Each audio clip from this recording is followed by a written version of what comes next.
মূল জায়গায় ফিরে আসি, যেটা বললাম আমার ফেসবুকের বায়োতে দেওয়া আছে।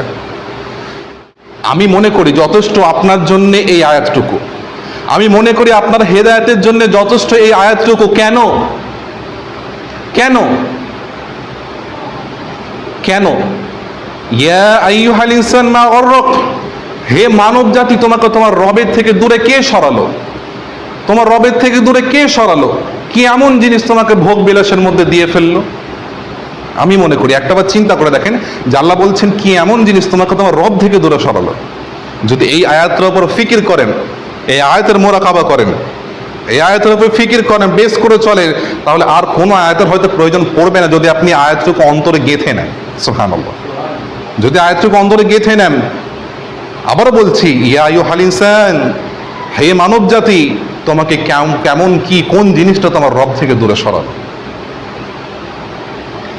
যখন কিয়ামত সংঘটিত হবে, দুই সমুদ্র, যেটা মিঠা পানি যেটা নোনতা পানি, সমস্ত একসাথে হয়ে যাবে, সমস্ত একসাথে হয়ে যাবে।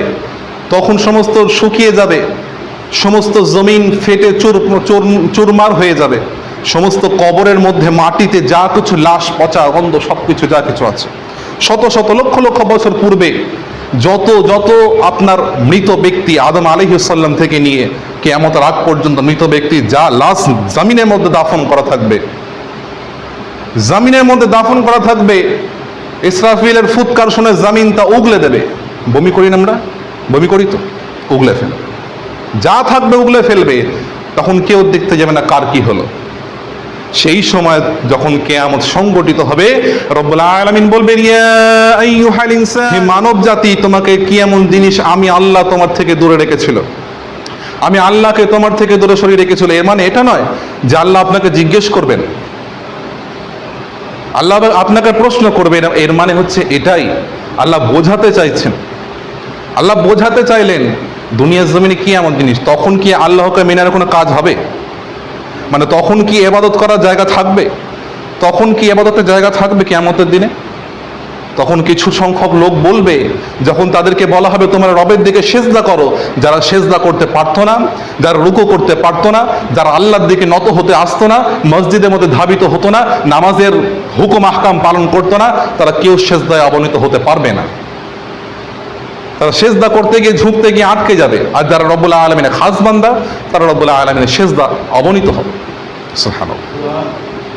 তাহলে কিয়ামতের দিন রব্বুল আলামিন বলবে কি এমন জিনিস? আমরা বলি কি এমন জিনিস?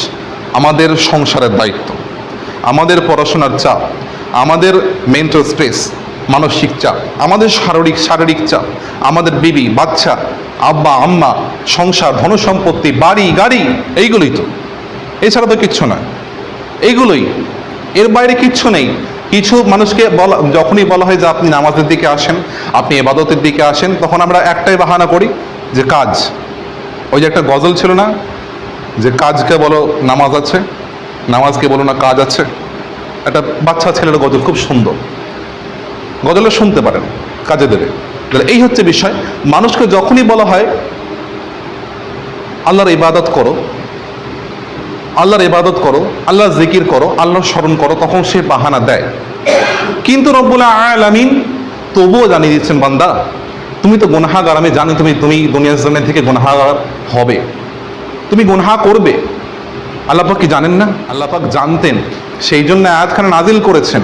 আয়াতখানা নাজিল হয় তখনই যখন একটা মূর্খ জাহেল নবী সাল্লাল্লাহু আলাইহি ওয়াসাল্লামের প্রতি আঘাত করে, নাউজুবিল্লাহ, আঘাত করে, এবং তৎক্ষণাৎ সে হাসতে থাকে, আনন্দ উপভোগ করতে থাকে যে সবসময় আযাব নাজিল হচ্ছে অনেকের কাছে, নবীর প্রতি কোনো অত্যাচার করলে, কোনো রকম বিরুদ্ধাচরণ করলে নবীর আযাব নাজিল হচ্ছে, কিন্তু আমি করলাম, আমার উপর আযাব নাজিল হলো না। সে আনন্দ ফুর্তি করতে থাকে। তখন রব্বুল আলামিন এই আয়াতখানা নাজিল করেন, ইয়া আইয়ুহাল ইনসান, তোমার রব থেকে কে দূরে রাখলো? রব থেকে দূরে থাকা মানে নবী থেকেও দূরে থাকা, কি না? তাই তো নাকি? রব থেকে দূরে থাকা মানে নবী থেকেও দূরে থাকা, রাসূল থেকে দূরে থাকা, সুন্নাহ থেকেও দূরে থাকা, তামাম হুকুম আহকাম থেকে দূরে থাকা। তখন এই আয়াতখানা নাজিল হয়। তখন বান্দারা যখন কিয়ামতের দিন উঠবে, তখন তারা বলবে যে আপনার ইবাদত, তখন আল্লাহ পাক যখন বলবেন কি এমন জিনিস তোমাকে দূরে করলো, তখন সেই বান্দাগুলো বলতে থাকবে। তখন সেই বান্দাগুলো যখন তাদের দুনিয়ার জমিনের সমস্ত কর্মকাণ্ড বাস্তবায়িত করতে বলা হয়েছিল আল্লাহর হুকুম হাকামগুলোকে, তখন তারা করতে চায়নি। যখন তাদের গলায়